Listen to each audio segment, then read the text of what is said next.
Hi, this is Kelly from Puttica Kelly and Play Learn Talk, and in today's video I wanted to quickly troubleshoot some problems you might encounter when you are creating a drag and drop zone game with an item that's hiding other draggable items, okay? So the problem you might be encountering is when you designate a correct answer and an incorrect answer.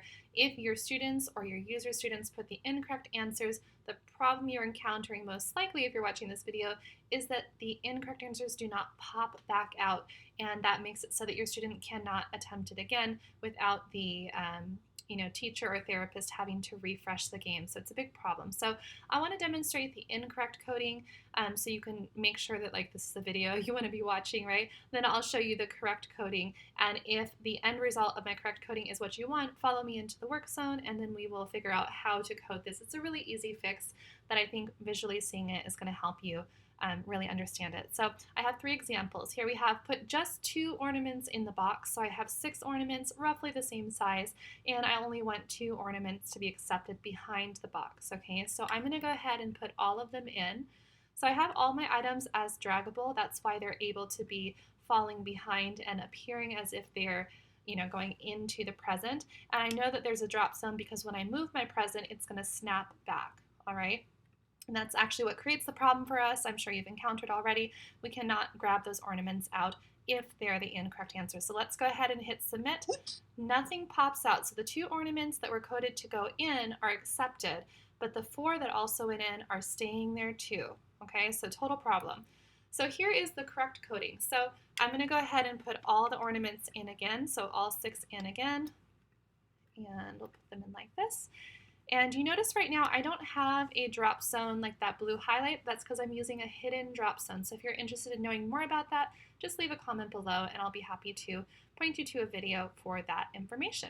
So let's go ahead and hit submit. So the 4 pop out that I have not coded to go into the box. So now only 2 remain inside. We did get that whoops feedback, so now we have to hit submit again in order to go to the next page. There we go. All right, so let's move on to the second example. So we have put 2 small ornaments in the box. So now we have a large item and a small item, and we actually have 3 of the small items, but we only want 2. Okay, so I'm going to put in this item and this item, and those were actually the 2 items that we needed. Okay, now if we go back to it, oh, it won't let me go back to it. Oh well, okay, put 2 small ornaments in the box again. So let's go ahead and put them in, and we'll put in a large one. This clearly wasn't coded correctly, sorry guys. But this small one pops out and this large one pops out. So this is a small one that needs to go in. So the problem that I run into is that if you're putting more than, like here I'm designating just the small ornaments. If I'm putting more than the number that I want to go in, like I'm putting 3 out there as kind of like a little trickiness in my game, only the 2 that I designate are going to go in. So if you are presenting this in your deck, instead of saying put 2 small ornaments in, I might make it more of a game feel and say find the 2 ornaments that want to go in. Okay, I don't know a workaround for it, so you might just have to change your phrasing or let your user know that when they present it to the child, it's going to be like, oh, can you find the one out of the 3? Okay, so if one pops back out, even though it's small, we can say, oh, that's the one that didn't want to go in. We found the 2 that did want to go in. Okay, that would be my suggestion. All right, so let's move on to the next example. Here we have put 3 red presents in the back. So now we have 2 different colors and the 3 items that need to go in. So if I put in a green item, I think this is the page that's coded incorrectly. I feel like it got mixed around a little bit, but let's go ahead and give it a try. Let's put all 3 red inside the bag and 2 of the green. So when we do this, this is the one that's been coded incorrectly. So now, what are we going to do? We can't get those green presents out. We'll have to refresh this. This is a problem. So let's move on. And here, let's put them all in again. Okay.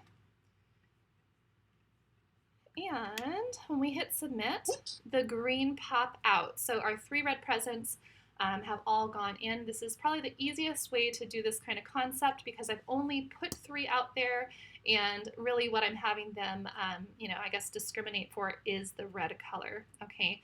If you have any questions, leave it in the comments below or reach out to me on Instagram at Puttica Kelly. We're going to go into the workstation now and I'm going to show you the coding. Okay, so here it is.